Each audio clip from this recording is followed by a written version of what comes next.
సుందరమైన తిలకం బొట్టు నుదుటన నీకు ఉండంగా సింధూరం పాపెట్లోన ఎందుకు పెట్టుకున్నావమ్మ సీతమ్మ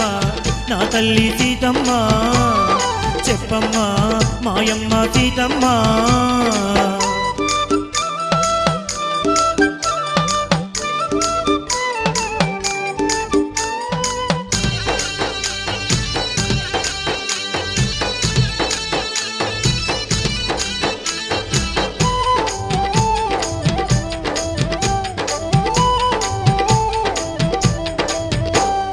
పాపెట పెట్టిన సింధూరంలో నా రాముడు కనిపిస్తుండు ఏదో ఉంటుందమ్మా సింధూరంలోని మహిమ